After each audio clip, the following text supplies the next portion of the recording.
Question है हमारे पास, एक बहुमंजिल भवन के शिखर से 6 मीटर ऊंचे भवन के शिखर और तल के अवनमन कोण क्रमशः 30 डिग्री और 45 डिग्री हैं। बहुमंजिल भवन की ऊंचाई और दोनों भवनों के बीच की दूरी ज्ञात कीजिए। तो हमारे पास ये चित्र बनाना पड़ेगा, इसका चित्र बना लिया तो सब चीज़ आसान हो जाएगी।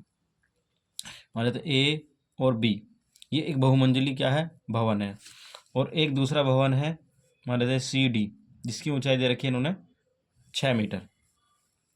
अब वो क्या कह रहा है, एक बहुमंजिल भवन के शिखर से, यानी कि ये शिखर है और यहाँ से एक मान लो कोई एक व्यक्ति यहाँ से यहाँ पर खड़ा हुआ है और यहाँ से देख रहा है, और यहाँ से देखने के बाद क्या देख रहा है वो, कि 6 मीटर ऊंचे भवन के शिखर, यानी कि शिखर मतलब ये वाला टॉप वाला, तो यहाँ से वो पहले तो इस शिखर को देख रहा है ऐसे करके, और उसके बाद शिखर और उसके बाद तल को देख रहा है। वो यहीं से खड़ा खड़ा फिर क्या देख रहा है, वो इसके तल को देख रहा है, किसके, ये 6 मीटर भवन के।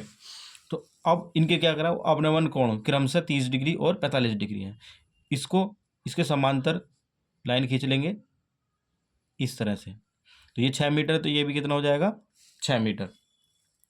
अब वो यहाँ पर खड़ा हुआ इस शिखर को देख रहा है, तो कितने डिग्री कोण बना रहा है क्रम से, पहले 30 डिग्री का वो बना रहा है क्या, अवनमन कोण, यानी कि ऊपर से बना रहा है, तो ये 30 डिग्री बना रहा है, तो ये 30 डिग्री, तो ये भी 30 डिग्री हो जाएगा, क्यों, एक अंतर कोण है।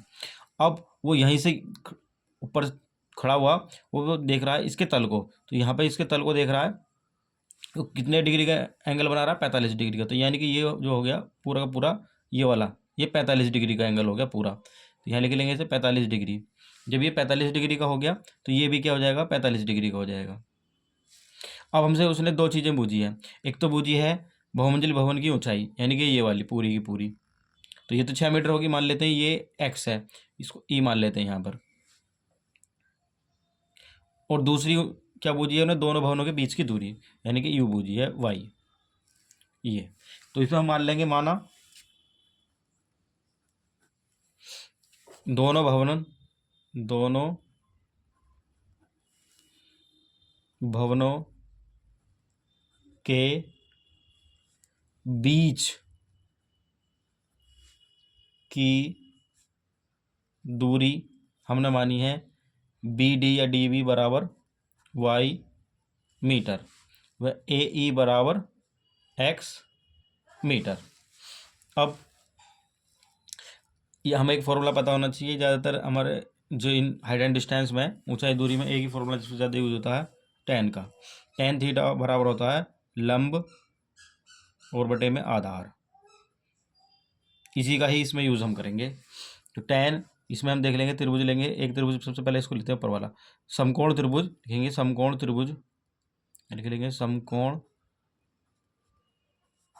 त्रिभुज क्या लेंगे, ए सी ई में, ए सी ई में, ए सी ई में, ए सी ई में देख रहे हैं यू है कोण 30, तो कोण के सामने की भुजा जो होती है वो होती है लंब, और 90 डिग्री के सामने की भुजा जो होती है वो होता है कर्ण, तो कर्ण तो हमें जरूरत है नहीं, तो बच के क्या है ये आधार, और इसमें क्या लेंगे हम, टेन लेंगे, तो टेन एंगल लेंगे, टेन 30 बराबर लंब कितना है एक्स बटे आधार ये वाई, तो ये भी कितना हो जाएगा वाई, कितना आ गया वाई। अब करेंगे आगे, टेन तीस का मान होता है 1 बटे में √3 बराबर एक्स बटे वाई। अब क्रॉस मल्टीप्लाई कर लेंगे, इसकी मल्टीप्लाई इसमें करेंगे तो वाई आएगा, इसकी मल्टीप्लाई इसमें करेंगे तो √3 एक्स आएगा। इसे मान लेंगे समीकरण नंबर 1। अब दूसरा त्रिभुज लेंगे, दूसरा त्रिभुज कौन सा, ए डी बी में, तो लिखेंगे समकोण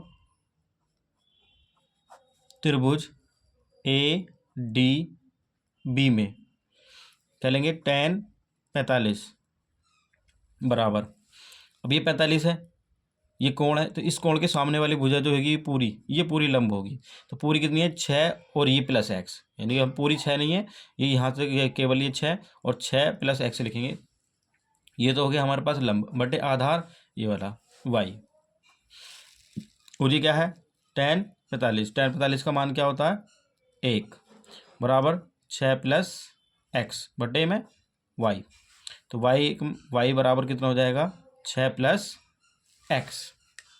अब वाई बराबर कितना हो गया 6 प्लस एक्स, वाई बराबर √3x भी है, इसकी वैल्यू यहाँ रख देंगे उठा के। ये √3x वाई की वैल्यू समीकरण लिख दें, समीकरण 1 से। तो वाई की वैल्यू कितनी आ गई, √3x बराबर 6 + x। इसको यहाँ से थोड़ा सा ध्यान से देखेंगे, ये प्लस का x इधर जाकर क्या हो जाएगा, माइनस का x हो जाएगा, और बराबर 6। इसमें से x कॉमन निकाल लेंगे तो यहाँ से बचेगा √3, यहाँ से बचेगा, ये तो बाहर आ गया तो यहाँ से बचेगा केवल 1 बराबर में 6। तो x बराबर कितना हो जाएगा 6, और ये इसके अपोन में आ जाएगा √3 - 1। जब भी इस तरह की कंडीशन आती है √3 - 1 में, या कुछ भी वैल्यू आती है अंडर रूट में करके, तो इसका अपोजिट लेते हैं और ऊपर नीचे से मल्टीप्लाई कर देते हैं इस तरह से। तो क्या बनेगा, 6 √3 + 1, इसे ऐसे रहने देंगे। ये बनेगा दो वर्गों का अंतर। इसको देखो इसमें साइड में करके दिखाता हूँ। ये बनेगा √3 का वर्ग - 1 का वर्ग। √3 का वर्ग कितना होता है, 3 होता है, -1। तो कितना बच गया, 3 में से 1 गया 2। तो x बराबर कितना हो गया, 6 √3 + 1 बटे में 2। 2 से कट जाएगा ये 3 बार। तो x बराबर कितना आ गया, 3। मैं मल्टीप्लाई कर रहा हूँ, 3 √3 और 3 एकम 3। ये आ गया x की वैल्यू। लेकिन हमें x की वैल्यू नहीं, हमें क्या चाहिए थी, हमें चाहिए था ए बी। तो ए बी कितना है, x + 6 है। तो हम क्या करेंगे, 6 और इसमें जोड़ देंगे, तो हमें बहुमंजिल इमारत की, बहुमंजिल जो भवन है उसकी ऊंचाई हमें पता चल जाएगी। तो लिखेंगे बहुमंजिल भवन की ऊंचाई, बहुमंजिल भवन की ऊंचाई कितनी हो जाएगी, x + 6। लेकिन x की पहले वैल्यू तुमने निकाल ली, तो 3 √3 + 3 + 6, 3 और 6 और 3 9, तो 9 + 3 √3। एक तो ये आ गया आंसर हमारा। दूसरा पूछा था इन्होंने, ये तो हमारा, अब वाई और बताना है, दोनों भवनों के बीच की दूरी।